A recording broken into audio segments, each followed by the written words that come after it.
Doctor അല്ലേ? ഒരു 10 minute വരും. 10 മിനിറ്റ് എടുക്കുമോ? അപ്പൊ അത്ര നേരം ഞാൻ വെയിറ്റ് ചെയ്യണമല്ലോ. ഇതായിരുന്നു അല്ല, ജസ്റ്റ് ഒന്ന് കൺസൾട്ട് ചെയ്യാൻ വേണ്ടിട്ടായിരുന്നു. ജസ്റ്റ് വിസിറ്റ്, അത്രേ ഉള്ളൂ. ജസ്റ്റ് വിസിറ്റാ? ചേട്ടന് പൈൽസ് ആണ്, ഞങ്ങൾ ഡോക്ടറിനെ കാണാൻ വേണ്ടി വന്നാണ്. നീ എന്തിനാ കാണുന്നവരോടൊക്കെ എനിക്ക് പൈൽസാണ് അണ്ണത്തിന്റെ ജോലിക്കാരാണെന്ന്.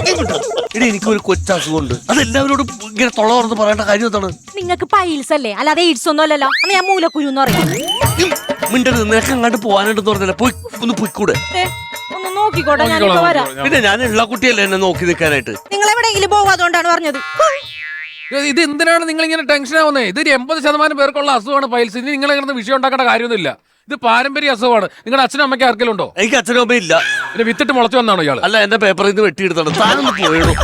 ഇത് ഇത്ര പ്രശ്നമുള്ള അസുഖമല്ലെന്ന് എന്താണ് വിഷയം? ഇയാൾ ഇങ്ങനെ കിടന്ന ടെൻഷനാണ്. ഒരു ടെൻഷൻ എടോ, ഞാനൊരു ബിസിനസ് മാൻ ആണ്. എനിക്ക് മറ്റുള്ളവരുടെ മുമ്പിലേ എനിക്ക് പൈൽസ് ആണെന്നൊക്കെ പറയാൻ എനിക്കൊരു ബുദ്ധിമുട്ടുണ്ട്, അത്രേ ഉള്ളൂ. നിങ്ങൾ പെണ്ണുമ്പിളായിട്ട് ഉടക്കണോ? അത് ഭയങ്കര വിഷയമായിട്ട് വന്നു. ഒന്നും പറയണ്ട, ഭയങ്കര ശല്യമാണ് അവളെ കൊണ്ട്. എന്റെ ഭാര്യയില്ലേ, ആ. എനിക്ക് ഒരു പ്രശ്നവും ഒരു ശല്യവും ഇല്ല അവളെ കൊണ്ട്. എനിക്ക് തരൂ. എന്നിട്ട് എന്റെ ഭാര്യ താരെടുത്തു. എന്റെ ഭാര്യ എന്നെ കണ്ടി കാണാൻ കൊള്ളാൻ ഒരാളെ കണ്ടപ്പോ അയാളോട് അങ്ങ് പോയി. ഞാനിപ്പോ എനിക്ക് ഒരു പ്രശ്നമില്ല, ഞാൻ ഭയങ്കര ഹാപ്പിയാണ് ഞാൻ. അതെല്ലേ? ആ, ഭാഗ്യവാനെ. എന്റെ ഭാര്യ എന്ന് പറഞ്ഞാൽ എന്റെ പുറകേന്ന് മാറുകയുമില്ല, വേറൊരുത്തന്റെ കൂടെ പോവുകയുമില്ല. ഭയങ്കര ശല്യമാണ്. പെട്ടതാ. എന്തൊരു കഷ്ടമാണെന്ന് നോക്ക്. അപ്പൊ ഡോക്ടർ വരാൻ ഇനിയും 10 മിനിറ്റ് എടുക്കും.